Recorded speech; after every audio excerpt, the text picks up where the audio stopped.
Hoy George, kaninong salawal tong nakita ko sa office mo? Aba, malay ko. Talagang magmamaang-maangan ka pa? Sabihin mo na sa akin, may dinadala ka bang babae rito kapag wala ako? O baka naman nasuksok mo sa bulsa ng pantalon mo yung salawal ng sekretarya mo? Umamin ka na sa akin kung ayaw mong batukan kita. Ano ba yung pinagsasasabi mo? Wala akong babae. Ikaw lang ang mahal ko. Lumayo-layo ka sa akin. Kumukulo ang dugo ko sa'yo. Sinungaling ka. Ano tingin mo sa akin? Tanga? Para maniwala ako na hindi mo ako niloloko? Ano yon? Nilipad lang ng hangin ang salawal na to papunta sa office mo? Ay, Marta naman. Pwede ba wag na natin pagtalunan yan? Pagod ako ngayon. Ang dami kong trabaho sa opisina. Ma'am, sir, nakahanda na po ang pagkain. Ikaw, Lorna, wala ka bang nakikitang babae na inuuwi rito ng asawa ko? Wala naman po, ma'am. Taon 2000, Pampanga. Matagal nang naninilbihan si Lorna bilang kasambahay ng mag-asawang sina George at Marta. Malaki ang tiwala sa kanya ng among babae dahil malayong kamag-anak siya nito. Ngunit kahit ganun, lihim siyang nakikipagmabutihan sa mister ng ginang. Binibigay niya sa lalaki ang maayos niyang serbisyo, kapalit ng kanyang mga luho at pangangailangan ng kanyang pamilya. Sa likod ng pinapakita niyang pagiging mabuting tagapagsilbi, unti-unti na siyang nagiging abusado. Lorna, bakit hanggang ngayon ay hindi ka pa rin nakakapaglaban ng mga damit namin? Malapit ng business trip ko, kaya asikasuhin mo naman ang mga dapat mong gawin. Baka mamaya ay wala akong madalang maisusuot. Nako, ma'am, pasensya na po kayo. Sa totoo lang, hindi ko na talaga kinakayang ibang trabaho rito ngayon eh. Kung pwede sana, kumuha po kayo ng isa pang kasambahay na makakasama at makakatulong ko. Eh, bakit ngayon mo lamang sinabi? Nahihiya naman po kasi ako sa inyo, ma'am eh. Pero ngayon, sumasakit na po talaga ang likod ko sa daming trabaho na ginagawa ko. Kaya po nagsabi na ako sa inyo. Ay, siya, sige. Magpapahanap uli ako ng isa pang kasambahay. Ma'am Marta, may kakilala po ako na gustong mamasukan bilang kasambahay. Sino naman yan? Mapagkakatiwalaan ba yan? Kapitbahay ko po siya sa lugar namin. Sa tingin ko po, mapagkakatiwalaan naman. Ay, sige. Basta siguraduhin mo lang na hindi sasakit ang ulo ko sa kanya. Opo, ma'am. Nang makauwi si Lorna sa kanilang lugar, agad niyang sinabihan ang kapitbahay na si Melinda na kukunin yon ng kanyang amo bilang kasambahay na kanyang makakasama. Ngunit nanatili muna siya sa kanyang pamilya ng 1 linggo bago bumalik sa trabaho dahil sa pakiusap ng kanyang mga anak. O Lorna, bakit ang layo-layo mo sa akin? Baka naman gusto mong lumapit. 1 linggo ka na nga lang namin makakasama ulit tapos parang ayaw mo pa akong tabihan. Naiinitan kasi ako eh, kaya ayaw ko nang may dumidikit sa akin. Pakiramdam ko tuloy nanlalamig ka na sa pagsasama natin. Palagi ka na lamang masungit kapag kinakausap kita. Sabihin mo nga, may problema ka ba? Ay, ang kulit mo naman, pwede ba matulog na lang tayo? Inaantok na nga ako eh, ang dami mo pang sinasabi. Nagagalit ka na naman. Minsan tuloy, iniisip ko na baka may lalaki ka na. Hindi ka ba talaga titigil? Alam mo kung bakit ako naiinis sa'yo? Dahil masyado makitid ang utak mo. Buisit na buhay to.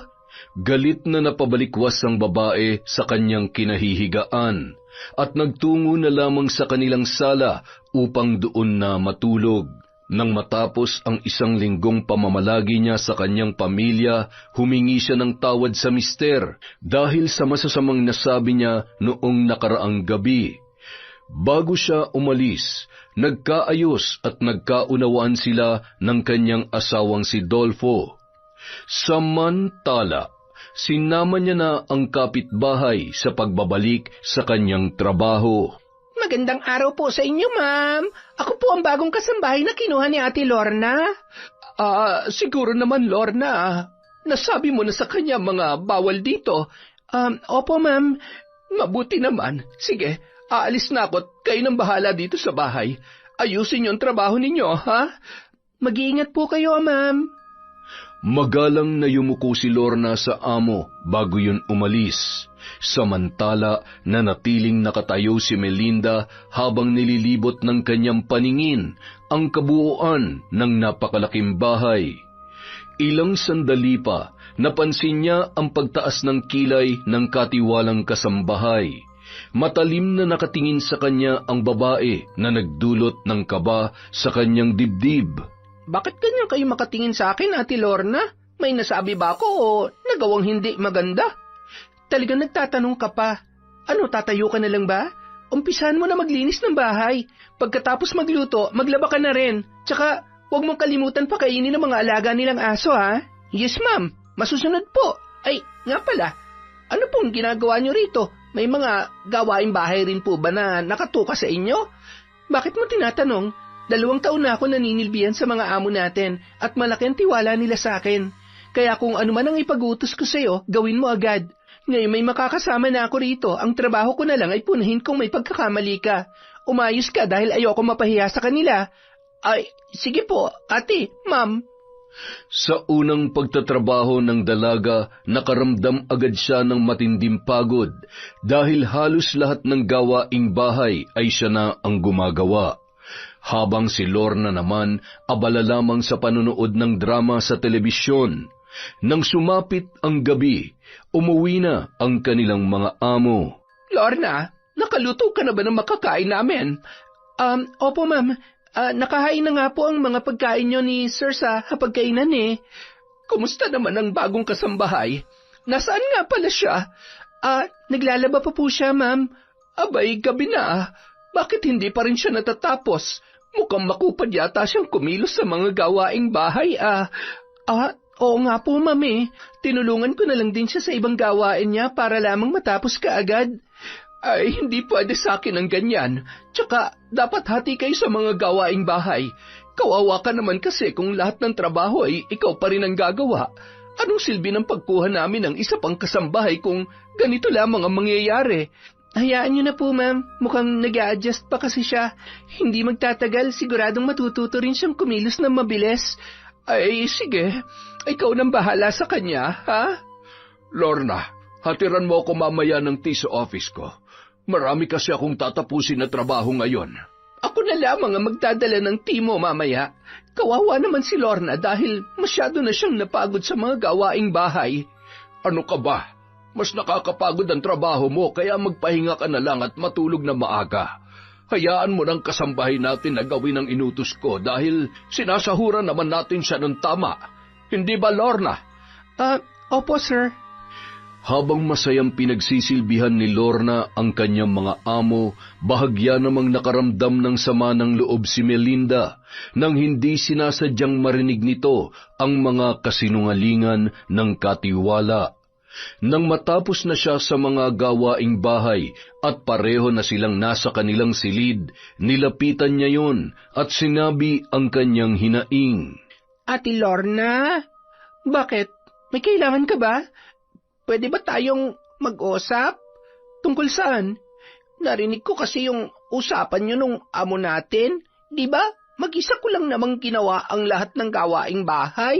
Pero bakit sinabi mo na tinulungan mo ko at parang lumabas pa na walang silbi ang pagiging kasambahay ko rito? Oh, ano naman ngayon? Nagrereklamo ka? Pasalamat ka nga ikaw pang kinuha ko makakasama rito eh. Nagpapasalamat naman ako sa ginawa mong pagtulong sa akin na makakuha ng trabaho. Ang kaso, kung magrereklamo ka, umalis ka na. Marami pa akong ibang makukuha na pwede kong makasama rito. May malaki kayong utang, di ba? Tapos, may 2 ka pang kapatid na pinag-aaral. Kung gusto mong matapos ang problema mo sa pera, huwag ka na mag-inarte riyan. Tsaka mag-isip ka nga. Kung hindi dahil sa akin, sa bukid ka pa rin nagtatrabaho hanggang ngayon. Nagtsatsaga sa maliit na kita doon. Sabi ko nga, salamat, ate. Nagpakumbaba na lamang si Melinda sa mga panunumbat sa kanya ni Lorna. Tiniis niya ang hirap sa pagtatrabaho para makatulong sa kanyang mga magulang. Siya na lang ang maaasahan ng kanilang pamilya sapagkat walang hanap buhay ang kanyang ama dahil meron yung karamdaman. Ang kanyang ina naman ay naglalako ng mga gulay na inaangkat nito sa kanilang kapitbahay. Ayaw niya na rin magtiyaga sa pagbabanat ng buto sa bukid ng iba dahil hindi sapat sa kanila ang kanyang kinikita roon. Lorna? Melinda? Bakit po, ma'am? Sino sa inyo nagplantsa ng damit ng asawa ko? Tingnan mo nga, nasunog yung kwelyo. Ang mahal pa naman ang bili ko riyan. Naku, ma'am, ako po ang may gawa niyan. Pasensya na kayo kung nasira ko ang damit ng asawa ninyo. Hindi ko kasi alam kung paano gumamit ng plantsan di kuryente eh. Hindi mo naman pala alam eh. Bakit ikaw ang gumawa ng gawain yon? Sa akin po kasi inutos ni Ate Lorna. Lorna, bakit mo sa kanya inasa ang pagpaplantsa sa damit ng sir mo? Diba, sinabi ko na sa'yo, ikaw lang ang gagawa nito? Pasensya na po, ma'am. Hindi na po mauulit. Dapat lang. Sa susunod na mangyari to, ibabawas ko na sa sweldo mong kapalpakan mo. Matalim na tinitigan ni Lorna si Melinda habang sinisermonan siya ng kanilang amo. Sinisisi niya ang dalaga sa nangyari dahil doon nagkaroon siya ng galit sa dalaga. Hoy, Melinda! Bakit po, Ate Lorna? Buisit ka talagang babae ka? Siguro sinadya mo sunugin ang damit ni Sir para makaganti ka sa akin, ano? Ha? Hindi mo narinig ang sinabi ko? Ano, bingi-bingihan lang? Hindi ko naman sinasadya masira yung damit ni Sir. Pasensya na kung napagalitan ka ni Ma'am dahil sa kapalpakan ko, ate. Ako pa talagang tinuro mo. Sa oras na magkamali ka pa sa trabaho at nasisi ako sa katangahan mo, humanda ka sa akin. Pangako po, hindi na mauulit. Siguraduhin mo lang, dahil kung hindi, uubusin ko yung buhok mo. Opo. Mahigpit na hinawakan ni Melinda ang laylayan ng kanyang damit habang tahimik na lumayo sa harap ni Lorna. Marahas siyang napabuntong hininga nang magtungo siya sa labas ng bahay para magtapon ng basura. Nakakainis! Bakit niya sa akin sinisisi ang lahat? Kung hindi niya sana sa akin inasa ang gawain niya hindi kami pareho masisirmonan ni Ma'am. Padabog na itinapon ng dalaga ang basura habang nakatingin sa matabang driver ng kanilang amo. Kumunot ang noo niya nang ngumiti sa kanya ang lalaki at bahagya siyang dumistansya nang lumapit yon sa kanya. Magandang araw, Melinda. Hindi magandang araw dahil nasermonan kami ni Ma'am. Bakit naman? Nga pala, pwede ba tayong lumabas kapag day off mo? Ayoko. Wala naman dahilan para lumabas tayo. Bigyan natin ng dahilan. Ano? Alam mo, sa totoo lang, nung una pa lang kitang makita, tumibok na agad ang puso ko. Tapos, para bang huminto yung mundo ko at tanging ikaw lang ang laman ng isip ko. Sa lahat ng babaeng nakilala ko, ikaw na may pinakamaganda at maamong muka. Adik ka ba? Kung ano-ano na lang yung pinagsasasabi mo. Oo, adik ako. Adik sa kagandahan mo. Ang korni-korni mo, tigilan mo nga ako't baka ikaw pang maitapon ko sa basurahan. Ang sungit mo naman. Seryoso ako sa mga sinabi ko, kaya sana hayaan mo ako manligaw sa'yo. Pasensya na, pero hindi ko type yung katulad mo Kaya tigilan mo na ako, pwede? Walang oras ang dalaga sa ibang bagay, at tanging ang kumita lang ng pera ang kanyang prioridad, kaya siya nananatili sa trabaho. Sa mga sumunod na araw, napansin niya na tila pinahihirapan na siya ni Lorna sa mga gawain na dapat nakaatang sa babae. Melinda, gumising ka na nga. Bakit po, Ate Lorna? Maagang alis sa mga amo natin, kaya bumangon ka na't magluto sa kusina.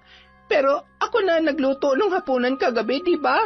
Ang sabi ni Ma'am, kapag umaga, ikaw naman ang nakatuka sa kusina. Buisit ka, nagrereklamo ka na naman. Masakit ang ulo ko, kaya ikaw na muna magluto ngayon. Kumilos ka na bago pa magising ang mga amo natin. Wala kang ginawa buong araw kahapon at ako lang ang nagtrabaho. Kaya pagod na pagod ang katawan ko ngayon, ate. Gusto ko sana makapagpahinga ng konti ngayong umaga. Babangon ka ba riyan o uupakan kita? Bakit kasi sa akin mo palagi inaasa yung trabaho mo? Pareho lang naman tayong kasambahay dito. Aba, ang lakas ng loob mo magsalita sa akin ng ganyan, gaga ka? Halika nga rito. Hinablot ni Lorna ang buhok ni Melinda patungo sa banyo at nilublob niya ang mukha nito sa timba na mayroong lamang tubig. Natigil lang siya sa kanyang ginagawa nang magmakaawa na ang dalaga at nangako na susunod na sa kanyang mga ipag-uutos. May kalayuan ang silid na tinutulugan nila sa kwarto ng kanilang mga amo, kaya hindi naririnig ng mga yon ang kanilang ingay. Sa kabilang banda, nang magising na si Marta, agad siyang bumaba sa sala at nagtungo sa kusina. Nakita niya roon na naghahain na ng makakain ang bagong kasambahay. Mabuti naman at nakapagluto ka na. Siya nga pala, nasaan si Lorna? Natutulog pa po siya dahil masakit daw po ang ulo niya. Ganun ba? Sandali. Na paano yung braso mo? Bakit merong pasa? Wala lang po ito. Baka kung ano na yan, ha? Mamaya pala kapag hindi na masakit ang ulo ni Lorna, mag-grocery kayo ng kung anong mga kailangan ninyo. Opo, ma'am. Ay nga po pala, pwede ba kung bumali ngayon? Pasukan na kasi sa susunod na linggo at kailangan na ng mga kapatid ko ng gamit para sa kanilang pag-aaral. Abay, wala ka pang 2 linggo rito, ha? Babalik ka na agad? Pasensya na po, ma'am. Talagang kailangan ko lang po ngayon. Ay siya, sige. Dadagdagan ko ang perang ibibigay kay Lorna para sa pang-grocery nyo. Siya nang bahalang mag-abot sa'yo ng cash advance mo, ha? Maraming salamat po, ma'am. Labis na natuwa ang dalaga dahil sa wakas, mabibilhan niya na ng mga gamit sa eskwelahan ang kanyang mga kapatid. Ngunit ang perang inaasahan ay napurnada pa nang magtungo sila ni Lorna sa grocery store. Sinabi ng babae na nawawala ang pera na binigay ng kanilang amo. Nahulog daw yon nang hindi niya namamalayan. Ay, nakakainis! Tsak malilintikan na naman tayo nito kay Ma'am Marta dahil sa katangahan mo. Bakit ako na naman ang sinisisi mo? Ikaw ang may hawak ng pera at hindi naman ako, di ba? Tanga ka ba talaga? Kung hindi dahil sa pagiging ignorante mo sa mga bagay na nakikita mo sa daan, di sana napansin mo kung saan nahulog yung pera dahil nasa likuran lamang kita, di ba? Hindi ko kasalanan kung bakit mo nahulog yung pera at hindi ko rin napansin. Ikaw tong kanina pa abalang-abala sa cellphone mo tapos sa akin mo isisisi yung pagkakamali mo. Alam mo naman palang abala ko sa ibang bagay eh. Bakit hindi ka naging alerto sa pwedeng mangyari? Ang bobo mo talaga. Sobra ka naman, ate. Lagi mo nalang gustong ipilit na mali ako. Bakit hindi mo tanggapin na kasalanan mo talaga kung bakit nawala yung pera? Tumigil ka na, ha? Kung ayaw mong tumama tong kamay ko sa pagmumukha mo. Nakakainis naman. Anong sabi mo? Wala, ate. Nang makauwi sila sa bahay ng kanilang amo, katakot-takot na sermon ang inabot ng dalawa. Ngunit wala nang magawa si Marta kundi hayaan na lamang yun. Sa kabilang banda, nakaramdam man ng sama ng loob si Melinda sa nangyari, itinago niya na lang ang kanyang mga luha.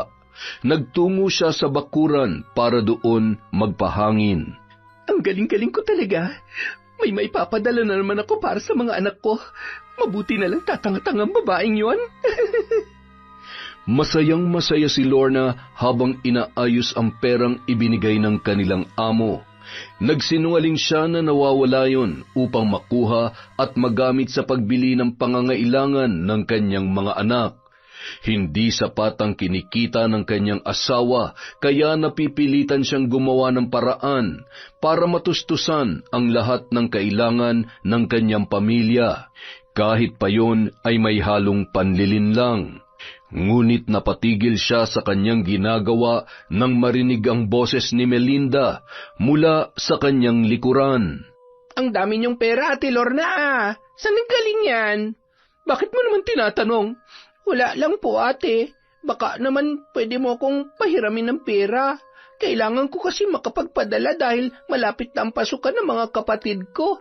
Sinubukan ko makiusap kay ma'am. Ang kaso, hindi niya na ako pinabali eh. Sorry ka, Melinda. Pareho lang nangangailangan ng pamilya natin. Kaya wala akong mapapahiram sa'yo. Kung hindi ka sana tatanga-tanga, di sana nakapagpadala ka ng pera sa kanila.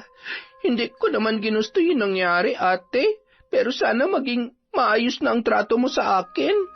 Wala magiging problema kung sumusunod ka lang sa mga gusto ko. Umalis ka na nga sa harapan ko. Bahagyang nawala sa balanse si Melinda nang itulak yon ni Lorna.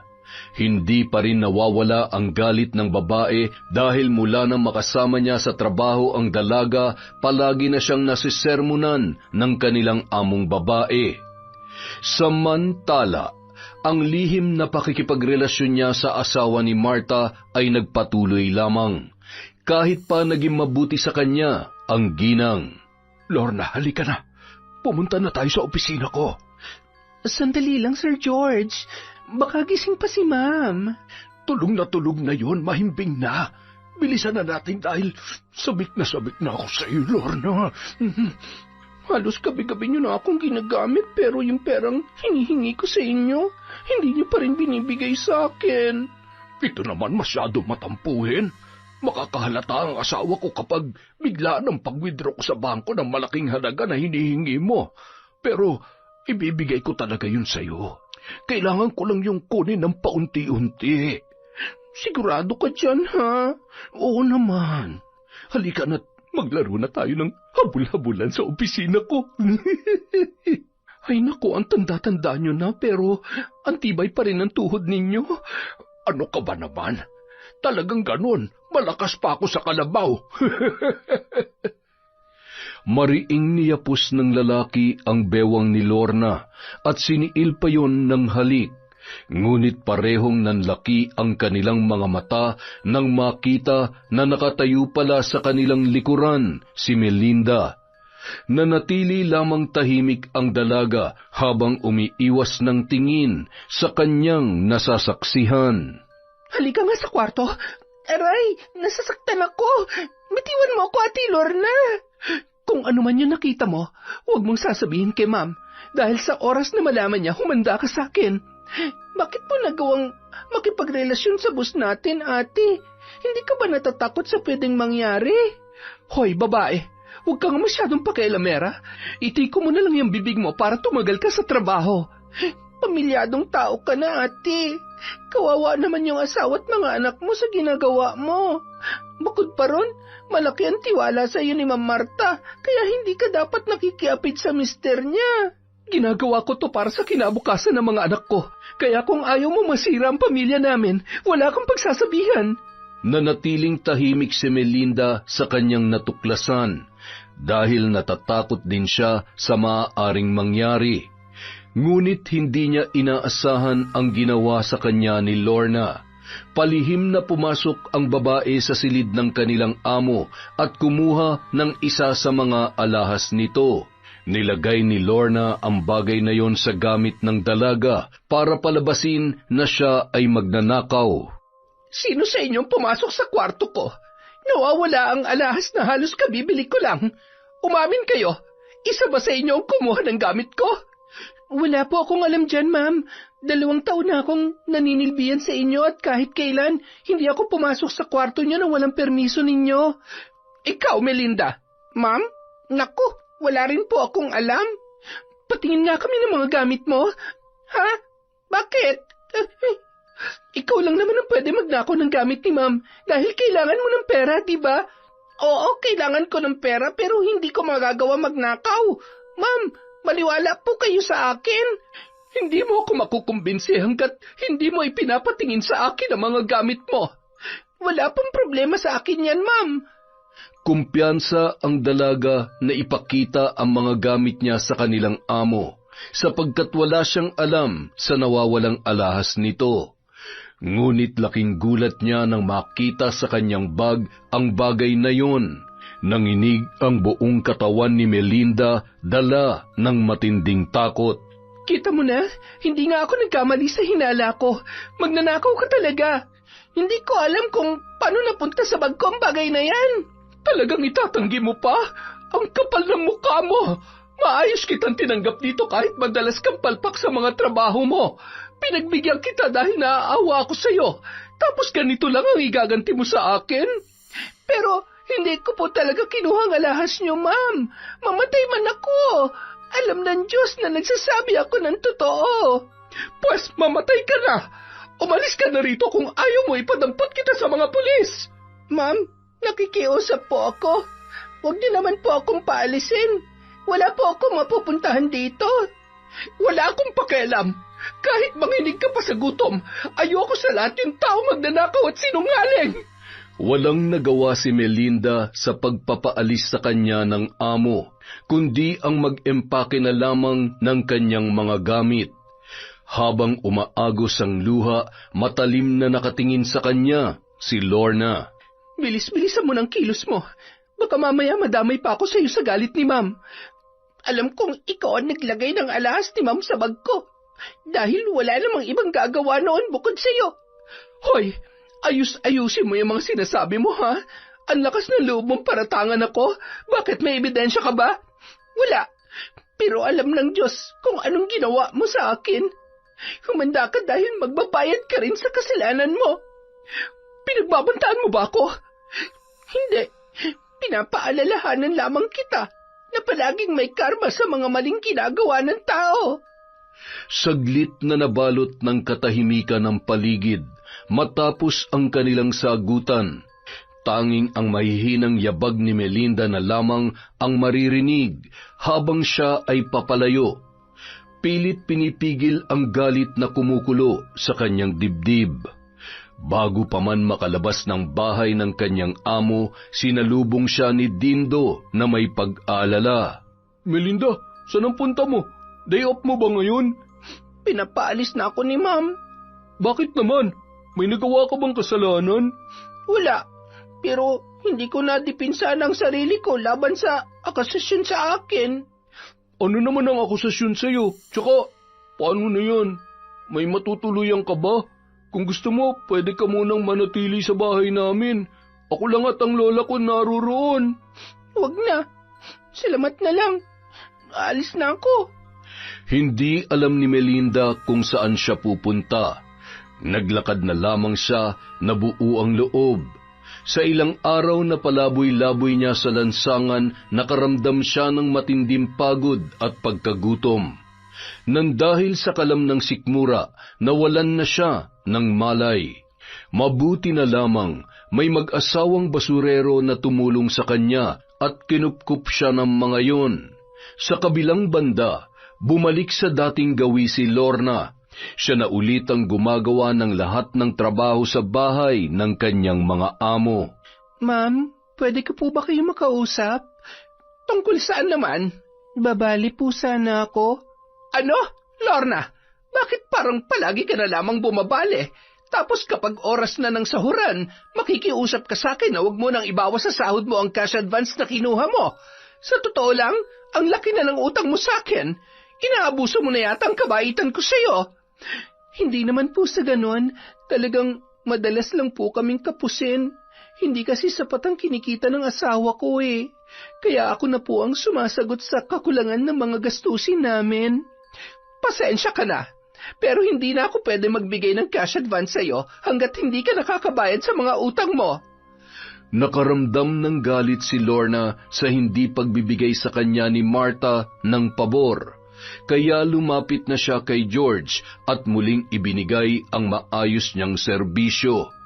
Labis siyang natuwa nang makuha na ang pera na hinihingi niya sa lalaki. Siguro naman ay hindi ka na magtatampo sa akin. Dapat mas galingan mo pa ang performance mo para lalo pa akong matuwa sa iyo. Huwag kayong mag-alala, Sir George. Paliligayahin ko kayo ng walang humpay hanggang maubos ang lakas ninyo. Yan ang gusto ko sa iyo eh. Talagang all around ka nga. Alam mo, Lorna, jackpot na jackpot ako sa iyo dahil bukod sa bata ka pa, maganda rin ang pangangatawan mo. Higit sa lahat, syempre, mahusay ka at masarap. Kaya wag na wag mo akong pakakawalan, sir. Sige ka, ikaw rin ang mawawalan ng kaligayahan. Sa susunod, bilhan mo naman ako ng kahit maliit na lupa lang, para naman magkaroon na kami ng sariling sakahan. Basta paligayahin mo lamang ako palagi. Ibibigay ko ang lahat ng gusto mo. Ay nako, sir. Kaya mo pa ba? Parang ang nahirapan ka makadalawa ngayon eh. Ay nako, ayos na ayos pa ako. Konting ehersisyo lang to. Anong ginagawa nyo? Parehong nanlaki ang mga mata ni na Lorna at George nang buksan ni Martha ang pintuan ng opisina ng kanyang asawa. Mabilis na umalis ang kasambahay sa kandungan ng lalaki at pinagyapos ang dalawang kamay. Nung mga oras na yun, matinding kaba ang bumalot sa kanilang lahat. Sandaling natahimik ang paligid at bumigat ang sitwasyon. Mahal, magpapaliwanag ako. Hindi na kailangan, dahil mas maliwanag pa sa sikat ng araw ang kababuyan na ginagawa ninyo. Mga hayop kayo! Ma'am, patawarin niyo po ako. Ang kapal ng mukha mo. Naging mabuti ako sa iyo at pinagkatiwalaan kita, tapos ganito lang ang gagawin mo? Abusado ka na nga, malandi ka pa! Martha, paalisin na natin ang babaeng yan. Inakit niya lamang ako kaya nagawa kong magtaksil sa iyo. Anong pinagsasasabi niyo, Sir George? Kayong unang lumapit sa akin at pinangako niyo na ibibigay niyong lahat ng gusto ko. Sinamantala niyo ang pangangailangan ko sa pera. Huwag mo nang isisi sa asawa ko ang kalandian mong babae ka. Akala mo siguro mas pipiliin ka ni George kesa sa akin, ano? Ambisyosa! Para sabihin ko sa iyo, hindi ka uubra sa akin dahil isa ka lang mababang uri ng tao. Patay gutom! Hindi dapat kayo magalit sa akin, Ma'am Martha, dahil ginawa ko lang naman ang mga bagay na hindi nyo kayang gawin sa asawa ninyo. Manahimik ka, gaga! Umalis ka na rito dahil baka mapatay pa kita. Totoo nga ang kasabihan. Kahit pakitaan mo man na mabuti ang isang ahas, tutuklawin ka pa rin. Nangailangan lang naman ako ng pera dahil hindi sapat ang pinapasahod niyo sa akin. All around ako sa trabaho tapos 2 taon na rin ako naninilbihan sa inyo. Pero hindi niyo pa rin tinataasan ang sahod ko. Wala kayong konsiderasyon. Abat, ang tigas talaga ng pagmumukha mo, ano? Kahit yata sampaling kita, hindi ka masasaktan. Kumukulo ang dugo ko sa'yo kaya umalis ka na. Natinag si Lorna sa bulyaw sa kanya ni Martha at nagmadali na siyang umalis. Mabuti na lamang at may hawak siyang malaking pera at sapat na yon para makauwi sa kanila at mapaayos ang kanilang bahay. Hindi man maganda ang nangyari, masaya pa rin ang mister at mga anak niya nang muli siyang makita at makasama. Ano bang dahilan ng biglaang pag-uwi mo rito? Masaya ako na makasama ka namin ulit, pero nag-aalala ako na baka may masamang nangyari sa iyo doon. Ayos lang ako at wala naging problema sa pag-alis ko sa trabaho. Nakaipon na kasi ako ng pera kaya mananatili na muna ako rito para makapagpahinga na rin. Hindi ka na babalik sa trabaho mo? Hindi na, pero ipapaayos ko ang bahay natin. Kung magtatrabaho ulit ako, siguro yung malapit na lang muna dito para makakauwi ako sa inyo. Ay, mabuti naman kung ganun. Hayaan mo, maghahanap pa ako ng ibang hanap buhay para hindi tayo nagigipit. Dapat lang, no? Sobrang liit ang kinikita mo kaya kami ng mga anak mo ang nahihirapan. Pasensya ka na talaga sa akin, Lorna, ha? Alam mo, namiss kita.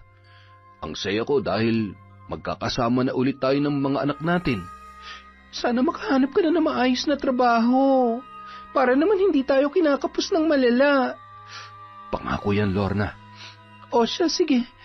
Pumunta na muna tayo sa bayan para makabili ng mga materyales para sa pagpapagawa ng bahay natin. Nang magtungo ang mag-asawa sa bayan, nakasalubong nila sa daan si Melinda. Nakauwi ang dalaga sa kanilang lugar dahil sa tulong ng mag-asawang mangangalakal na kumupkup sa kanya noon. Sa muling pagkikita nila ni Lorna, ramdam ang mainit na tensyon sa pagitan ng dalawa. Nakabalik ka na rin pala dito sa lugar natin. Siguro nalaman na ni Mamang pakikipagrelasyon mo sa asawa niya, ano? Hoy, Melinda, itiko mo nga yung bibig mo. Baka gusto mong kasuhan kita. E di kasuhan mo. Wala akong pakialam dahil totoo naman talagang sinasabi ko. Naging mabuti sa'yo si Ma'am Martha, pero inaboso mo siya. Lorna, may katotohanan bang sinasabi ni Melinda? Huwag mong intindihin ang babaeng yan. Tara na't umalis na tayo. Hindi. Magtapat ka muna sa akin kung ano talagang dahilan ng biglaang pag-uwi mo rito. Pwede ba? Huwag dito. Umuwi na lang muna tayo sa bahay. Halika na. Sa pangyayaring yun, lalo lamang lumala ang problemang kinakaharap ni Lorna. Labis na nagalit ang kanyang mister nang ipagtapat niya ang katotohanan. Nawalan na rin ng galang sa kanya ang panganay nilang anak nang malaman ang kanyang ginawa. Nang mga sumunod na araw, naging malamig na ang pakikitungo sa kanya ni Dolfo. Alis na ako. Nagluto na ako na makakain niyo ng mga anak natin. Kumain na lang kayo. Saan ang lakad mo? May pupuntahan akong trabaho. Magsisikap ako sa buhay para hindi mo ako maliitin at muling iputan sa ulo. Akala ko ba maayos na tayo? Nagsisisi na ako sa nagawa ko, Dolfo. Sana naman patawarin mo na ako. Kahit patawarin kita, masakit pa rin. Hindi basta-basta mabubura ang sugat sa puso ko. Malaking insulto sa pagkalalaki ko ang ginawa mong panloloko sa akin. Alam ko yon, pero gusto ko maayos ulit ang pagsasama natin. Kaya nakikiusap ako, kalimutan na natin ang nangyari. Hindi ko alam. Bahala ng Diyos. Sige na, alis na ako. Dolfo! Bumagsak ang mga balikat ni Lorna kasabay ng pag-agos ng kanyang luha. Nanatili siyang nakatayo, tila nakapako sa kanyang kinatatayuan. Ang bawat paghinga niya ay mayroong bigat. 1 linggo ang nakalipas, nakaramdam siya ng matinding panghihina at palaging nahihilo sa tuwing siya ay kikilos. Kaya ilang araw din siyang nakahiga lamang at walang ganang kumain. Mama, kumain daw po kayo, sabi ni Papa. Mamaya na lang. Wala pa akong gana eh. Ilang araw na kayong hindi kumakain na maayos. Huwag niyo naman dagdagan ng isipin ni Papa. Bumalik lang yata kayo rito para maging pabigat eh. Hindi naman sa ganon. Masama lang talagang pakiramdam ko ngayon. Tsaka, pwede ba ayusin mo nga yung pakikipag-usap mo sa akin? Kaya siguro tayo nagigipit dahil karma yun sa panloloko ninyo. Nahihiya na tuloy akong humarap sa mga kapitbahay dahil kalat na sa lugar ang ginawa ninyo. Huwag mo silang intindihin.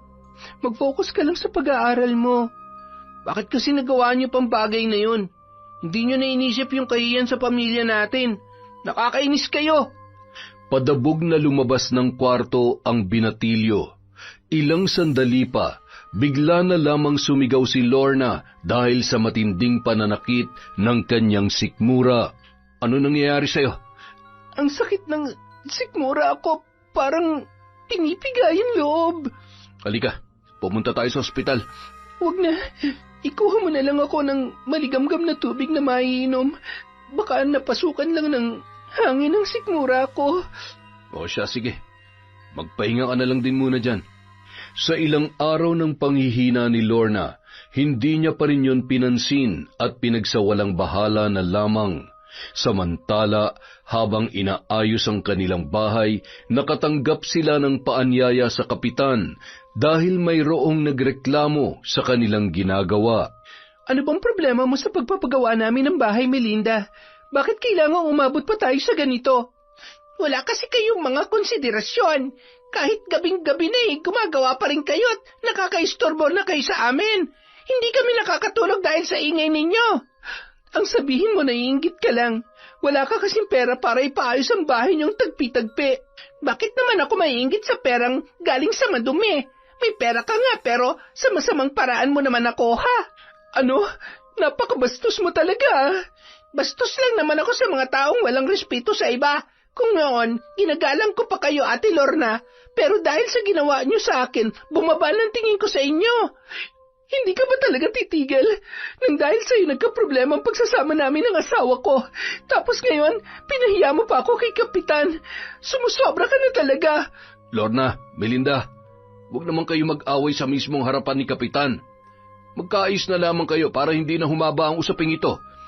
Hindi ko mapapatawad yung babaeng yan. Ano ba nagawa ng asawa ko sa iyo, Melinda? Bakit ang laki ng galit mo sa kanya?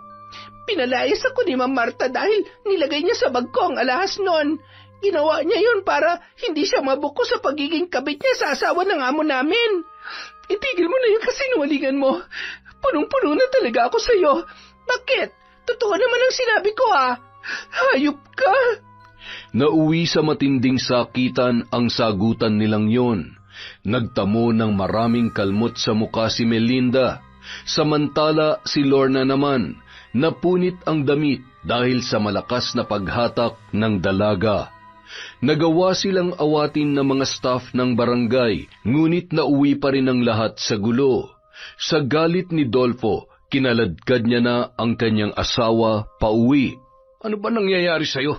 Napasukan na ba ng masamang hangin yung utak mo, kaya hindi ka na nakakapag-isip ng tama? Bakit ka ba sa akin nagagalit?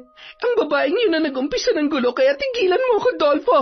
Ang hirap sa Lorna, hanggang ngayon hindi mo kayang tanggapin ang pagkakamali mo. Hindi magagalit ng ganun sa'yo si Melinda kung wala kang ginawang masama sa kanya. Naniniwala ka sa kanya? Sige, kayong dalawa magsama. Kita mo?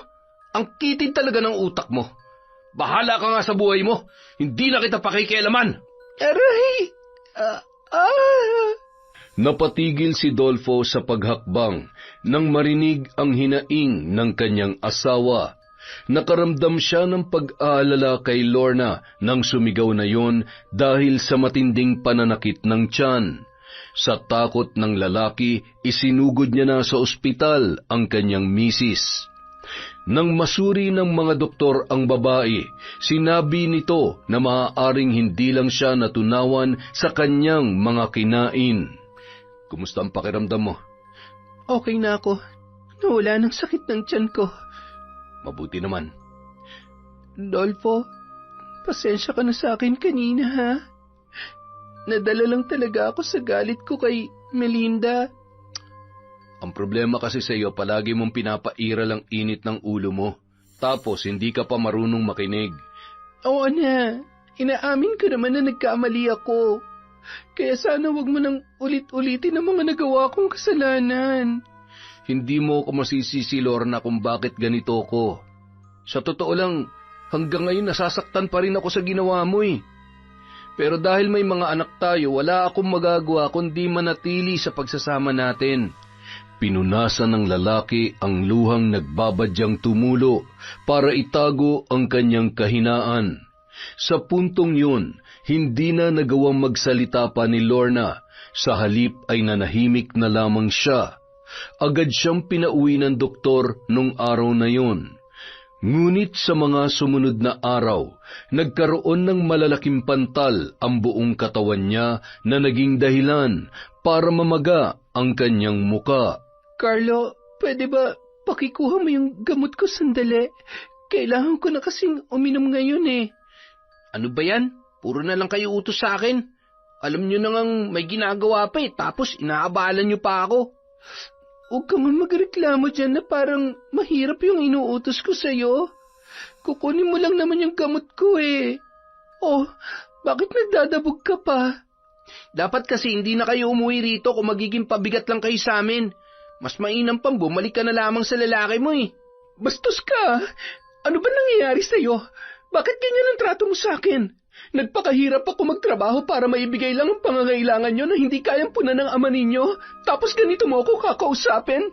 Hindi man maibigay ni Papa ang mga pangangailangan namin, hindi mo naman siya katulad na pumatol sa ibang lalaki para lang sa pera. Aba, siraulo ka! Nagawang pagbuhatan ng kamay ni Lorna ang anak at tumakbo na lamang ang binata palabas ng kanilang bahay. Pagkarating ni Dolfo, nagsalubong ang mga kilay ng babae dahil pasuray-suray na umuwi sa tahanan nila ang kanyang mister. Lango ang lalaki sa alak dahil sa sama ng loob na kanyang daladala. May pagkain ba tayo? Akala ko ba naghanap ka ng trabaho? Bakit lasing kang umuwi rito sa bahay? Tinamad ako ngayong araw kaya uminom na lang ako. Dolfo, nakabudget lang ang pera ko sa pagpapagawa ng bahay natin. Kailangan mo na maghanap ng bagong trabaho dahil baka mamatay naman tayo nito sa gutom. Pwede ba itiko mo nga muna yung bunganga mo? Nagugutom ako, kaya magain ka ng makakain ko. Ayoko. Kung gusto mo, ikaw na lang ang gumawa. Matutulog na ako dahil marami pa akong aasikasuhin. Hindi mo talaga ako mapagsilbihan dahil wala akong pera, ano? Pasensya ka na, ha? Ito lang ako eh. No read, no write. Alam mo, sa tingin ko, magpahinga ka na lang. Kung ano-ano na naman yung pinagsasabi mo eh. Alam ko na nagsisisi ka na ako na pangasawa mo. Kaya nga nagawa mo akong lokohin eh, di ba? Pero wala man ako narating sa buhay, Lorna. Minahal kita ng tapat at higit pa sa buhay ko. Matutulog na ako. Wala ka lang talagang pakialam sa akin, no? Buisit na babae to, ah. Pinaghahagis ni Dolfo ang mga gamit na malapit sa kanya. Matalim siyang nakatingin sa kanyang asawa, ngunit hindi niya yon magawang saktan. Muli siyang lumabas ng bahay para pigilan ang galit na sumisiklab sa kanyang dibdib. Iniiwasan niyang masaktan si Lorna kahit pakiramdam niya wala ng pagmamahal sa kanya ang kanyang asawa. Kinabukasan, nagising ang babae sa malakas na ingay na nagmumula sa labas ng kanilang tahanan. Agad siyang bumangon at tiningnan ang nangyayari. Hoy, Lorna! Lumabas ka riyan! Harapin mo kung buwisit kang babae ka! Marta? Oh, bakit mo ka nagulat ka? Kasi alam mong malaki ang atraso mo sa akin, ano? Bakit po kayo naparito? Tinatanong mo pa? Ang kapal ng mukha mong hingian ng malaking pera ang asawa ko para ipaayos to nabubulok niyong bahay? Akala mo hindi ko malalaman ang pagbigay sa ni George na malaking halaga, no? Abusado ka talagang babae ka. Kinuha kitang kasambahay para may makatuwang ako sa mga bagay na hindi ko masikaso. Pero ang Mr. Con tinatrabaho mo. Kung ayaw mong ipakulong kita, ibalik mo sa akin ang lahat ng kinuha mo. Wala akong ibabalik sa inyo. Yung perang binigay sa akin ng asawa nyo, kabayaran yon para sa serbisyo ko sa kanya. Grabe ka, wala ka talagang kahihiyan. Nagtiwala ako sa iyo dahil malayong kamag-anak kita, pero nagawa mo akong abusuhin at tukuhin. Sa oras na hindi mo ibalik sa akin ang pera, asahan mo na merong darating ditong sampina. Bahala kayo kung anong gusto niyong gawin. Wala akong pakialam. Kung ganon, babalik ako rito kasama ang mga pulis. Kahit ang Pangulo pa ng bansa ang isama niyo, wala pa rin akong pakialam. Umalis na kayo bago pa ako magsaboy ng mainit na tubig sa inyo. Bagamat hindi ipinakita ni Lorna ang kanyang takot sa maaaring gawin ni Marta, nangangamba pa rin siya sa posibleng mangyari. Nang dahil sa mabigat niyang sitwasyon na kinakaharap, palagi na lang siyang balisa at wala sa sarili. Nakakaranas na rin siya ng masamang panaginip na nagpapalala ng kanyang kalagayan. Bakit hindi ka pa natutulog? Ang lalim na ng mga mata mo, tapos nangingitim pa yung ilalim. Ayos ka lang ba? Huwag mo akong intindihin. Matulog ka na lang dyan. Huwag mo na masyadong isipin ang mga problema. Normal na yan sa buhay natin. Dadaan lang yan at lilipas din. Nasasabi mo lang yan dahil wala ka namang pakialam sa mga nangyayari sa akin. Wala namang masama sa sinabi ko, ah. Bakit nagagalit ka na naman? Nakakainis ka eh. Pagod na nga ako maghapon tapos wala ka pa ring trabaho. Kailangan ko maibalik ang pera ni Ma'am Marta sa lalong madaling panahon. Totoo ba talaga na binayaran ka ng asawa niya kapalit ng serbisyo mo? Ayokong pag-usapan yan. Pwede ba matulog ka na lang? Parang hindi na talaga kita kilala, Lorna. Malaki ng pinagbago mo mula nung maghanap buhay ka. Nagsisisi na tuloy ako na pinayagan kita magtrabaho eh. Sa sala na lamang ako matutulog. Sa pag-iwas na yun ng babae, lalo lamang lumalamig ang pagsasama nila ng kanyang asawa. Ngunit kahit ganoon, nagsasama pa rin sila sa iisang bubong. 3 linggo nang walang trabaho si Dolfo, kaya naisipan na ni Lorna na mamasukan ulit bilang kasambahay sa mayamang pamilya sa kanilang lugar. Subalit tumutol doon ang kanyang mister. Sinabi ko na, diba? Maghahanap ako ng trabaho kaya ikaw titigil ka na. Pero bakit ba nagpupumilit ka pa rin na gawin ang ayaw ko? Dolfo, mag-isip-isip ka nga. May kailangan akong bayaran. Marami tayong gastusin ngayon, pero wala kang trabaho. Anong gusto mong gawin ko? Tumunganga na lang at maghintay ng biyaya? Kailangan ko maghanap buhay, baka mamatay na ako kakaisip sa mga problema natin. Ang sabihin mo, gusto mo lang talagang lumayo sa akin. Alam ko naman na ayaw mo na makisama sa akin eh. Ay naku, Dolfo, hindi ko na maintindihan ang takbo ng utak mo. Kasalanan mo kung bakit ako nagkakaganito. Kung hindi mo lang sana ako niloko, wala tayo sa ganitong sitwasyon. Yan na naman tayo eh. Hindi na tayo matapos-tapos dyan. Napapagod na ako pero kahit may nararamdaman akong hindi maganda sa kalusugan ko, ang pamilya pa rin natin ang iniisip ko. Dolfo, ayoko magutom ang mga anak natin, kaya nakikiusap ako, hayaan mo ko magtrabaho ulit. Di bahala ka sa buhay mo. Gawin mo kung anong gusto mo. Padabog na nagtungo si Dolfo sa kanilang silid at doon na lamang nagmukmok. Sa kabila ng kanilang pagtatalo, nagawa pa rin ni Lorna ang kagustuhan niyang bumalik sa trabaho. Subalit hindi na bumubuti ang kanyang lagay. Madalas siyang nawawalan ng malay dahil sa matinding pagkahilo at labis na panghihina. Hanggang sa napansin niya na parang unti-unting lumalaki ang kanyang tiyan. Nang dahil sa paghihinala niyang buntis siya, nagpatingin na siya sa health center.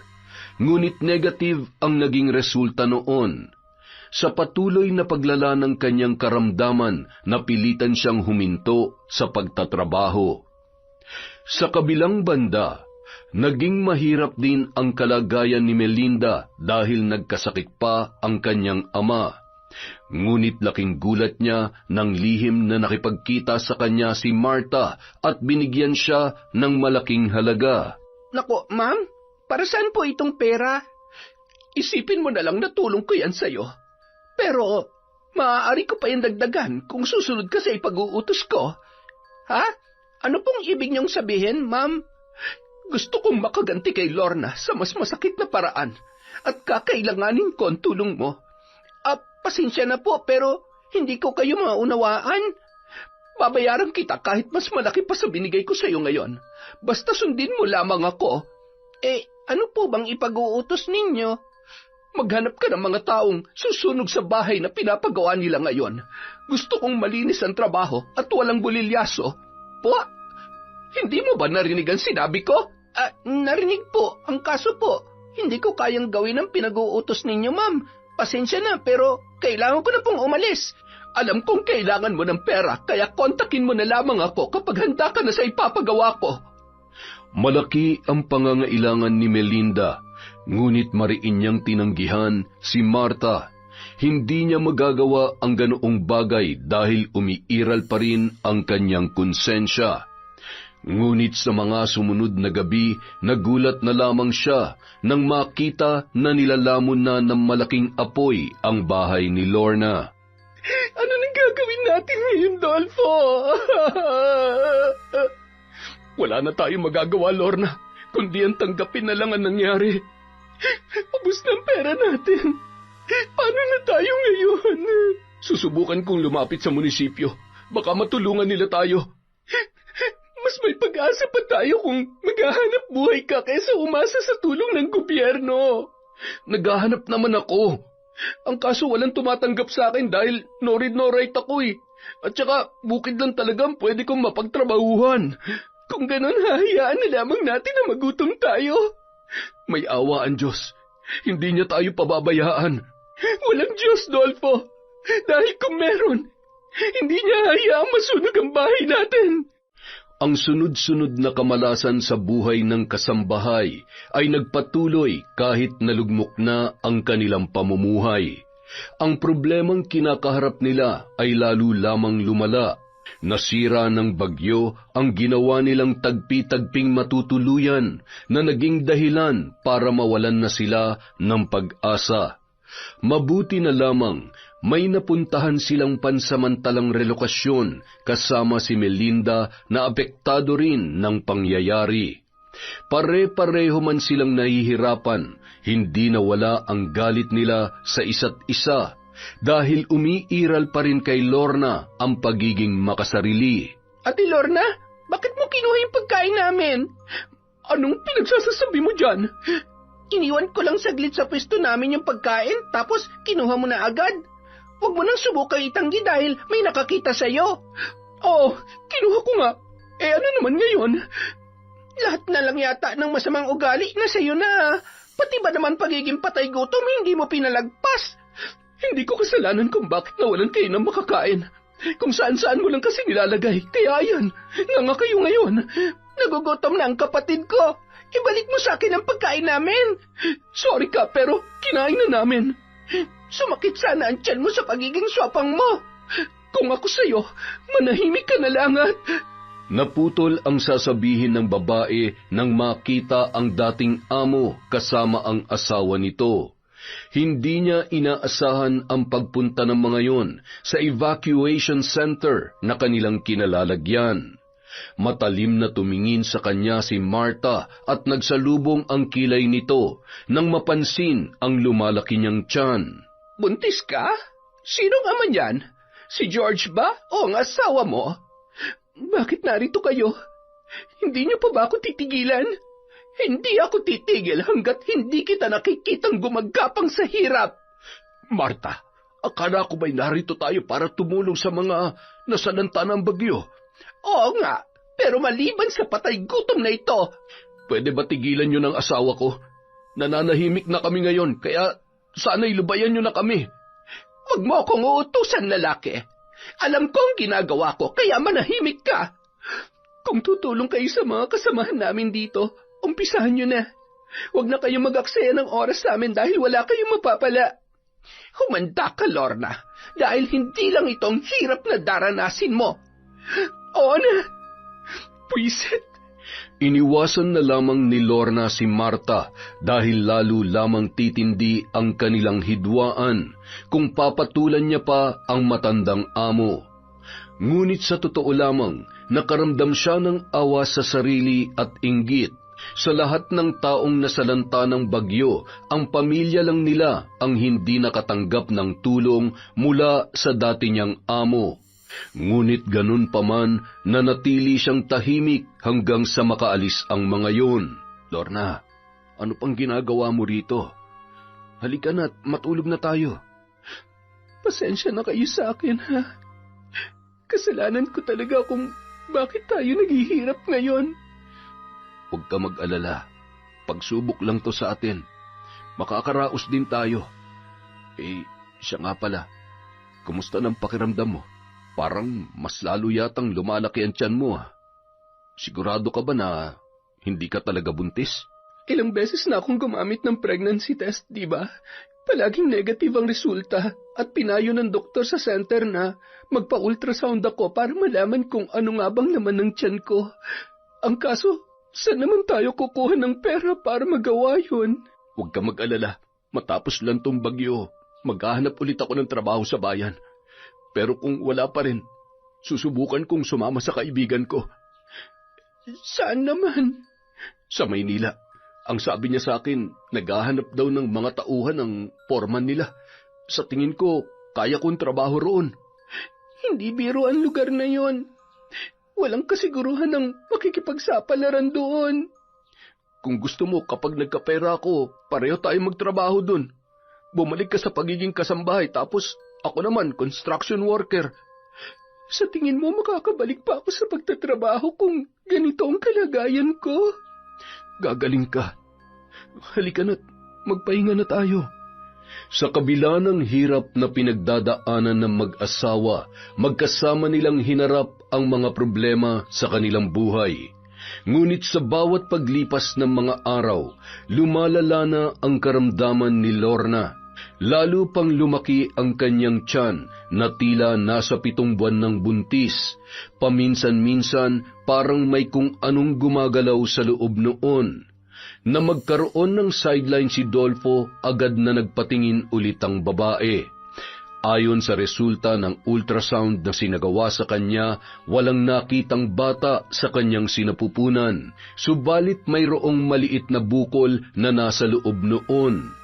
Bukod pa ron, tinutubuan ng maliit na mapupulang butlig ang kanyang tiyan. Anong gagawin natin? Naghihirap na nga tayo. Hindi pa mawala-wala ang sakit ko. Huwag mo na masyadong isipin ang kalagayan natin. Lalo lang lalala ang sakit mo niyan eh. Siya nga pala, may papasukan akong trabaho sa bayan. Kargador sa isang mini grocery. Hindi kalakihan ang sahod pero pwede na yun kesa wala. Mabuti naman kung ganon. Huwag ka mag-alala. Makakaraos din tayo.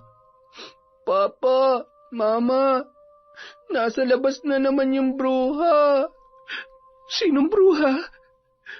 Lumabas ang babae sa tagpi-tagpi nilang bahay at bahagya siyang nakaramdam ng takot nang makita si Martha. Marahas siyang napabuntong hininga bago humarap sa kanyang dating amo. Nasaan ang pera ko? Ibalik mo na kung ayaw mong kunin ko ang lupa ninyo. At bakit mo naman kukunin ang pag-aari namin ng asawa ko? Anong karapatan mong gawin ang bagay na yan? Sa oras na hindi mo ibalik ang pera hanggang bukas, umalis na kayo rito.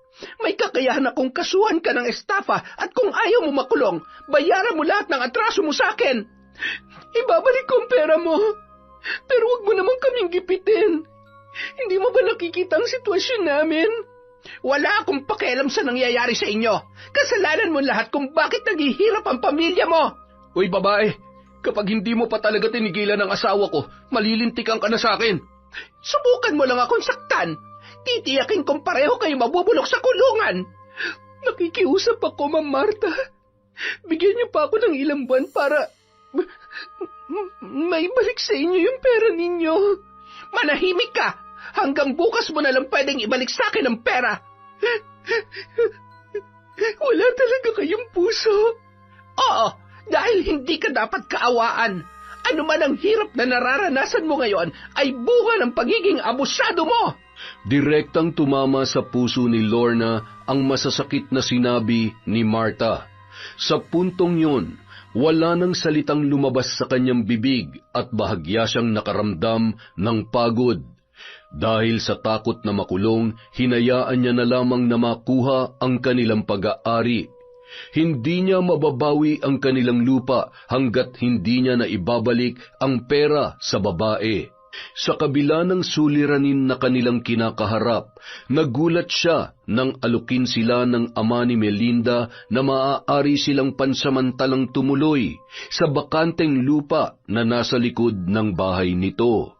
Pinabibigay ni Papa itong ginisang langka. Baka hindi pa raw kayo kumakain. Maraming salamat, Melinda.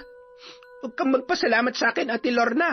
Dahil kung ako lang, hindi ako makakapayag na manatili kayo dito sa lupa ng tatay ko. Malaki ng kasalanan mo sa akin. Nagawa pa rin kayong tulungan ng magulang ko. Kaya sana naman, ayusin mo ang ugali mo. Maraming salamat sa kanila. Sana naman, Melinda, magawa mo na akong patawarin sa mga kasalanan ko sa iyo. Naging maluwag ang paghinga ni Lorna sa ginawa niyang paghingi ng tawad kay Melinda. Ngunit walang naging tugon sa kanya ang dalaga. Umalis yun na parang hindi narinig ang kanyang sinabi. Kinabukasan, bibili sana siya sa tindahan nang makita si Carlo na humihit-hit ng sigarilyo. Bakit ang sama niyong makatingin? Kailan ka pa natutong manigarilyo? Carlo, 14 years old ka pa lang, kaya wag mong gawin ang bagay na yan. Kung makapagsalita kayo, para may pakialam kayo sa akin, Bakit ka ba ganyan magsalita sa akin? Nanay mo ko. Huwag mo akong bastusin kapag kinakausap kita. Umuwi na nga kayo. Baka makita pa kayo ng mga barkada ko, nakakahiya. Aasarin na naman ako ng mga yon. Umuwi ka na, itapon mo yung sigarilyo. Kayo ang umuwi. Uuwi ka ba o kakalad ka rin kita? Kahit ano pang gawin niyo sa akin, hindi na ako susunod sa inyo. Walang hiya ka talagang bata ka. Halika nga at sa bahay tayo mag-usap. Bitawan mo nga ako. Bumagsak sa lupa si Lorna dahil itinulak siya ng kanyang anak. Kasunod ang pagkirot ng kanyang tiyan. Sa sobrang sakit noon ay nahirapan siyang makatayo. Nang makita ni Melinda ang pangyayari, agad siya nitong tinulungan at inalalayan sa pag-uwi. Kumusta ang pakiramdam mo, ate? Medyo masakit pa rin ang tiyan ko, pati ang puson ko. Ano bang nangyayari sa'yo? Nakapagpatingin ka na ba? Oo, nakitaan ako ng bukol sa tiyan. Kailangan daw maoperahan. Ay, grabe naman pala ang karma mo, Ate Lorna. Siguro nga, karma ko na talaga to. Kung nun pa lang sana, tinigil mo na yung ginagawa mo. Hindi ka aabot sa ganito. Tama ka. Salamat nga pala sa pagtulong mo sa akin kanina, ha? Huwag mong isipin na nagmalasakit ako sa'yo, ha? Tinulungan kita dahil kapag may nangyaring masama sa'yo, baka sisihin pa kami ng asawa mo dahil nasa puder kayo ng mga magulang ko. Galit ka pa rin ba sa akin hanggang ngayon? Oo, dahil hindi biro ang dinanas ko nang palayasin ako ng amo natin. Nagpalaboy-laboy ako sa lansangan, walang makain, walang matuluyan. Tiniis ko ang matinding gutom ko ng ilang araw at lahat ng hirap na naranasan ko ay kagagawan mo. Sa hirap na pinagdadaanan namin ngayon, napagtanto ko ang mga maling bagay na nagawa ko sa aking mga kapwa. Sana dumating ang araw na mapatawad mo ako, Melinda. Huwag kang umasa, ate, dahil hindi mangyayari yon. Tahimik na iniwan ni Melinda ang babae habang pinipigilan ang kanyang mga luha na kanina pa gustong bumagsak. Samantala, lalo lamang nakaramdam ng sakit ng dibdib si Lorna dahil sa bigat ng mga salitang kanyang narinig. Kahit minsan, hindi niya naisip na aabot siya sa ganoong punto. Nang sumapit ang gabi, nagulat siya nang umuwi si Dolfo galing sa trabaho mula sa bayan. Bakit umuwi ka ngayon? Alam mo namang malayo ang bayan tapos gumastos ka pa ng pamasahe. Ang liit na nga ng sinasahod mo sa trabaho eh. Wala naman akong ginastos sa pag-uwi ko. Pinasakay ako ng katrabaho ko sa motor niya at hinatid ako rito. Hindi kasi ako mapakali sa trabaho dahil, ewan ko ba, parang nag-aalala ako sa'yo. Kung palagi mo akong aalalahanin, paano ka makakapagtrabaho ng maayos niyan? Dolfo, kailangan ko ng maoperahan dahil lumalala ng karamdaman ko. Alam ko naman yun. Pasensya ka na. Pangako, pagpasok ko bukas, hindi na muna ako uuwi. Sa linggo na lamang. Mabuti naman at nakikinig ka sa akin. Kumain ka na't magpapahinga na ako.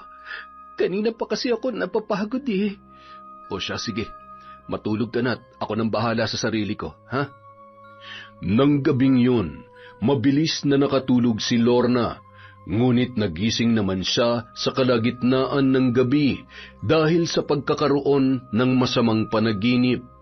Pakiramdam niya may sumasakal sa kanya na naging dahilan para mahirapan siya sa paghinga.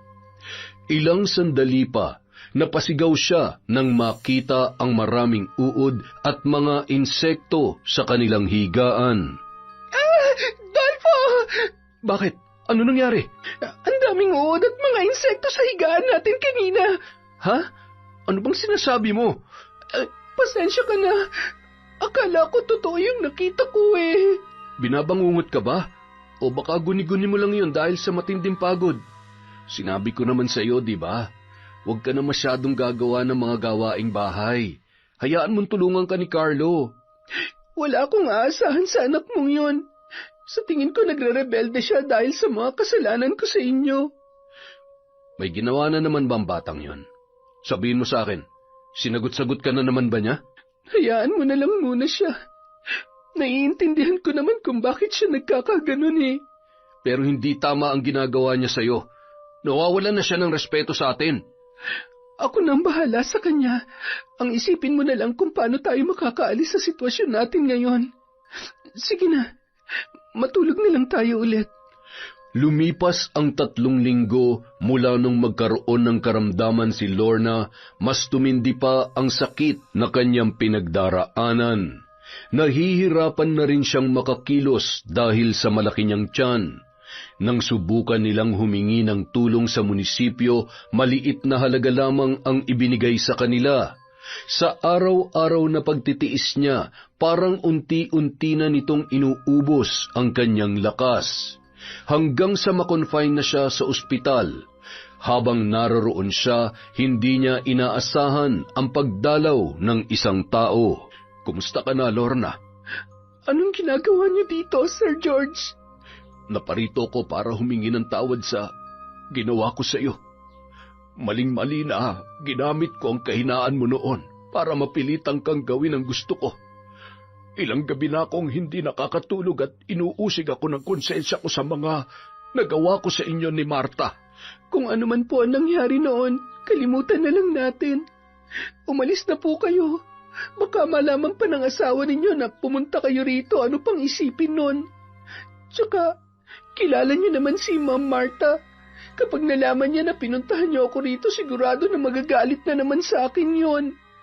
Huwag kang mag-alala. Aalis naman ako agad. Pero sana'y tanggapin mo itong perang ibibigay ko. Gamitin mo yan para sa gamutan mo at para makapagsimula ulit kayo. Pasensya na pero hindi ko po yan matatanggap.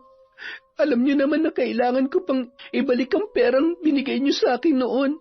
Nang sa ganun ay mabawi ko ang lupa naming mag-asawa. Sinisiguro ko sa iyo na hindi ito malalaman ni Marta. Kaya sige na, tanggapin mo na. Iniabot ni George ang pera kay Lorna at hinintay niya na kunin yon ng babae. Ngunit biglang dumating si Dolfo at hindi noon nagustuhan ang kanyang nakita. Bakit narito ka, matanda ka? Dolfo, wala kaming ginagawang masama. Pumunta lang siya rito para humingi ng tawad sa akin. Tumigil ka, Lorna. Hanggang ngayon ba ginagawa mo pa rin akong tanga? Maniwala ka sa kanya. Wala talaga kaming ginagawang masama. Gusto ko lamang humingi ng tawad at makatulong sa inyong sitwasyon. Hayop kang matanda ka. Ikaw ang sumira sa magandang pagsasama namin ng asawa ko, tapos may lakas ka pa ng loob na pumunta rito.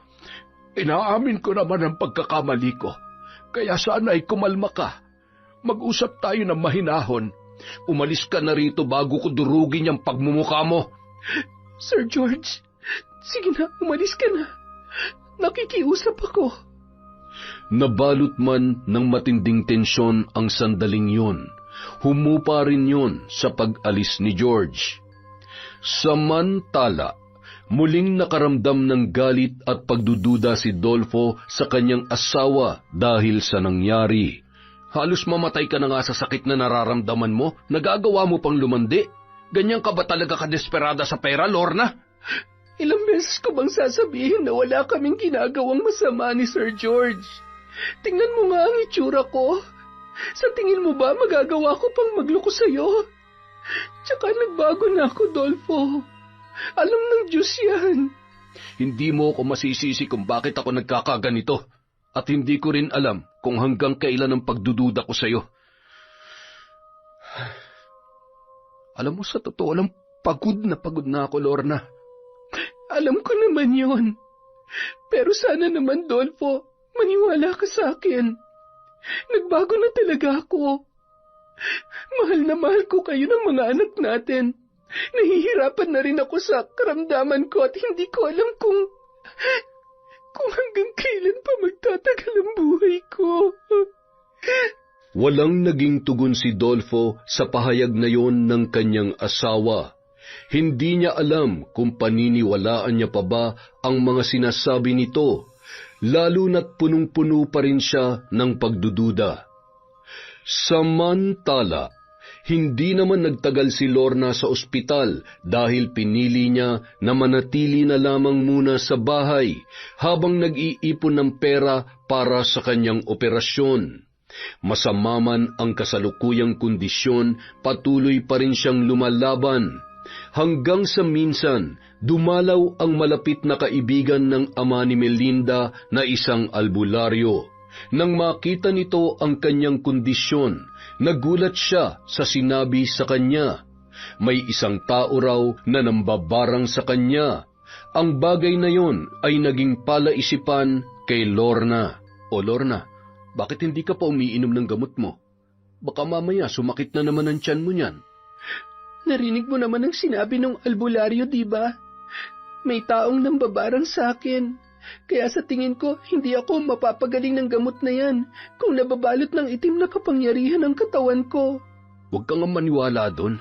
Hindi totoo ang mga sinasabi niya. Naniniwala ako sa kanya, Dolfo. Alam kong hindi na normal ang mga nangyayari sa akin. At sa tingin ko, malapit lang ang taong nagbibigay sa akin ng karamdaman. Anong ibig mong sabihin? Sa tingin ko, si Melinda may gawa nito sa akin. Kung hindi man, pwede rin na si Ma'am Marta. Silang dalawa lang naman ang may matinding galit sa akin eh. Tigilan mo na nga yan. Kung ano-ano na lang ang iniisip mo. Hindi na nga matahimik ang buhay natin, naghahanap ka na naman ng gulo. Kung ayaw mong uminom ng gamot, bahala ka sa buhay mo. Naiinis na iniwan ni Dolfo ang kanyang asawa. Ngunit nanatili si Lorna sa paniniwala niya na maaaring ang dalawang taong kinasusuklaman siya ang nagbigay sa kanya ng sakit. Kaya muli siyang nakaramdam ng galit at puot sa mga yon. Nagsisisi pa siya sa paghingi ng kapatawaran kay Melinda. Ate Lorna, Oh, bakit? May kailangan ka ba? Wala naman, pero pinapasabi ng kaibigan ni Papa na pwede ka raw pumunta sa bahay niya kung gusto mong magpagamot sa kanya. Ganun ba? Sige. Salamat. Aalis na ako, ate. Sandali, Melinda. Pwede ba tayong mag-usap? Kung hihingi ka na naman ng kapatawaran sa akin, huwag mo nang gawin. Malalim pa rin ang sugat sa puso ko. Kaya malabo na mapatawad kita. Lumalapit lang ako sa iyo dahil ayoko maging masama sa paningin ng mga magulang ko. Huwag ka mag-alala, hindi ko na yun gagawin. Sa totoo lang, nagsisisi ako na humingi pa ako sa iyo ng kapatawaran. Sa likod na maamo mo mukha, may tinatago ka pa rin palang kasamaan. Abataran, ano sabi mo? Aminin mo, Melinda. Ikaw ang nagbigay sa akin ng karamdamang ito. Sinabi sa akin ng albularyo na may taong nambabarang sa akin at sa tingin ko, isa ka sa pwedeng gumawa nun. Dahil alam kong kinasusuklaman mo ang pagkatao ko. Naapektuhan na rin ba ng karamdaman mo yung utak mo? Kung ano-ano na lang ang mga sinasabi mo. Oo, tama ka. Kinasusuklaman ko nga ang pagkatao mo pero hindi ko yan magagawa. Kung hindi ikaw, sino? Aba, malay ko. Sa sama ng ugali mo, sigurado na hindi lang akong may matinding galit sa iyo. Pasalamat ka't may mabuting puso ang ama ko at nagawak ka pa niyan tulungan. Tapos akusahan mo lang ako sa bagay na hindi ko namang ginawa. Talagang makapal nga ang mukha mo, Ate Lorna. Hindi na nakapagsalita pa si Lorna matapos marinig ang mga sinabi ni Melinda. Nakumbinsi siya ng dalaga na wala itong kinalaman sa kanyang pagkakasakit. Dahil dito, iisa na lamang ang taong pinaghihinalaan niya na may kagagawan ng masamang nangyayari sa kanya. Walang iba kundi si Martha. Ngunit wala siyang sapat na lakas ng loob upang harapin ang babae, sapagkat batid niya ang kaya nitong gawin. Gayunpaman, hindi niya inaasahan ang pangyayaring higit pang magpapayanig sa kanyang mundo. Kumusta na ang pakiramdam mo, Lorna? Mamaya, pupunta tayo sa bahay ng albularyo. Bakit pa? Hindi ka naman naniniwala sa akin at sa kakayahan niya, di ba? Pasensya ka na sa mga nasabi ko nung nakaraan. Pinairal ko na naman ang init ng ulo. Pero naisip ko ang kasalanan na nagawa ko sa iyo at nahihirapan na akong labanan ng konsensya ko. Ano bang sinasabi mo? Wala ka namang kasalanan na nagawa sa akin na akong may pagkakamali, kaya naiintindihan kita. Lorna, patawarin mo ako. Wala kang dapat ihingi ng kapatawaran sa akin, Dolfo. Kaya huwag kang lumuhod sa harapan ko. Hindi ko akalain na aabot sa ganito ang ginawa ko. Lorna, ako may kagagawan ng pagkakaroon mo ng karamdaman. Nang dahil sa panluloko mo sa akin, nagawa kong ibayad sa mambabarang ang perang naipon ko sa pagtatrabaho. Inutos ko sa kanya na saktan ka niya, pero kinabukasan, agad ko siyang pinatigil sa ginagawa niya sa iyo. Nadala ako ng matinding galit kaya nangyayari to sa iyo ngayon. Ang kaso, hindi na raw pwedeng bawiin yung sumpa. Totoo ba yung sinasabi mo, Dolfo? Alam kong malalim ang sugat na dinulot ng panluloko ko sa iyo. Pero hindi sapat yun para gantihan mo ako sa ganitong paraan. Nagsisisi na talaga ako sa ginawa ko. Sana mapatawad mo ako, Laura. Gagawin ko ang lahat para lamang gumaling ka. Walang tigil sa pagbuhos ang luha ni Dolfo habang mariing hawak ang kamay ng kanyang asawa. Alam niyang walang kapatawaran ang kanyang ginawa, ngunit umaasa siya na muling maaayos ang pagsasama nila ni Lorna. Nagsikap siyang ipagamot ang kanyang misis sa iba't ibang albularyo hanggang sa makahanap sila ng magaling na manggagamot na makakapagpagaling sa karamdaman nito. Lumipas ang halos 1 buwan na gamutan sa babae. Unti-unti, lumiit na ang bukol sa loob ng kanyang tiyan at naghilom na rin ang mga sugat sa kanyang katawan na nilalabasan pa ng uod. Ang pagbuti ng kalagayan ni Lorna ang naging simula ng pagkakaayos nila ng kanyang anak. Mama, kumain na po kayo. Nagluto po ako ng paborito niyong tinola. Aba, mukhang masarap yan Salamat, Carlos, sa pag-aalaga mo sa akin, ha? Walang anuman po. Nanay ko po kayo kaya dapat lang na alagaan at mahalin ko kayo. Patawarin niyo po sana ako kung naging pasaway ako. Nauunawaan ko naman kung bakit ka nagkaganon. Tsaka, kalimutan na natin yon. Magsisimula ulit tayo sa buhay natin. Ay, nga pala mama, may pinaabot si Ate Melinda na sulat niya para sa inyo bago siya umalis papunta sa Maynila. Umalis na pala siya? Sandali, nasan yung sulat niya? Akin at babasahin ko. Umagos ang luha sa mata ni Lorna habang binabasa ang liham na iniwan ni Melinda para sa kanya. Hindi niya inaasahan na mapapatawad siya nito sa kabila ng masasakit na nagawa niya sa dalaga. Samantala, nabalitaan niyang nagtungo na sa Amerika ang mag-asawang sina Martha at George. Binalik na rin ng babae ang kanilang lupa dahil nais na nitong mamuhay ng payapa. Samantala, nang tuluyan nang makarecover ang babae sa kanyang karamdaman, muli siyang namasukan bilang kasambahay sa Maynila.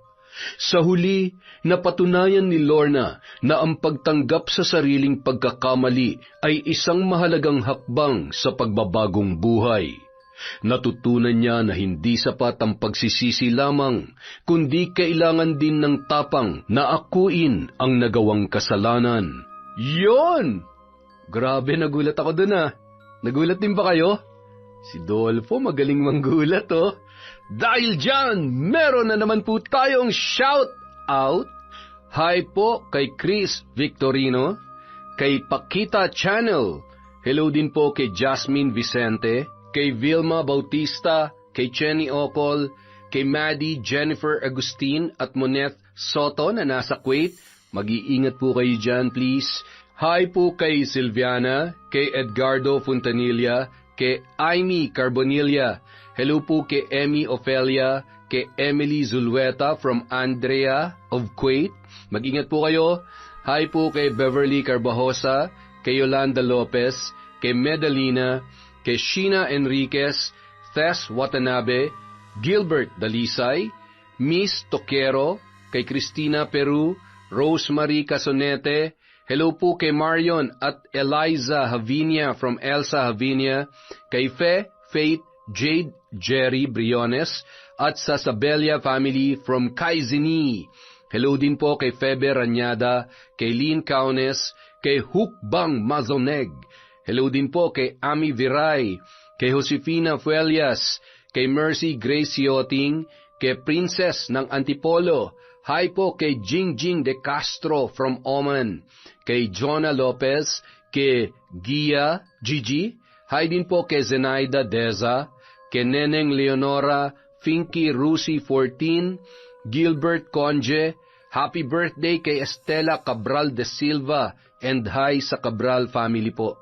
Hi po kay Gian 1988, kay Elizabeth Dungka, kay Roxanne Gaudicos, kay Sofia Hemino, kay Gemma de Ocampo, kay Laris, kay Bob Dylan Dingkong, Marcos Balingasa from Romela Terrado.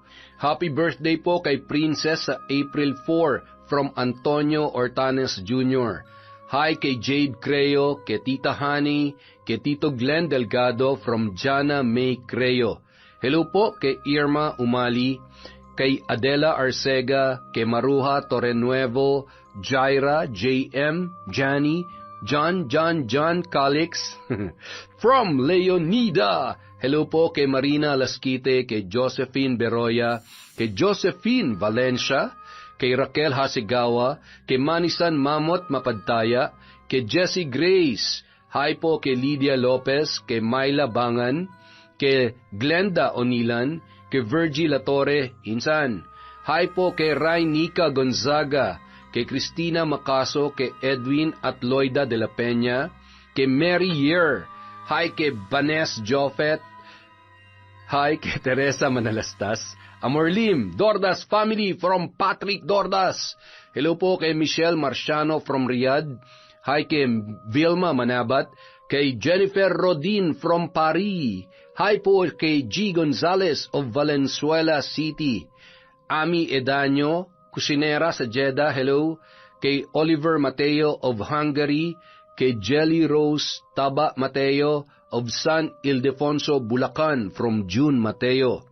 Hi po kay Aida Paz, kay Lani Malyari, Antonio Santillan, Juvelin Camacho of Saudi Arabia, kay Feds Deo Ay, kay Pinay Amsterdam, Resty Bernal, Elisa Aquino, Sebastian Albao at Vicky Yabut.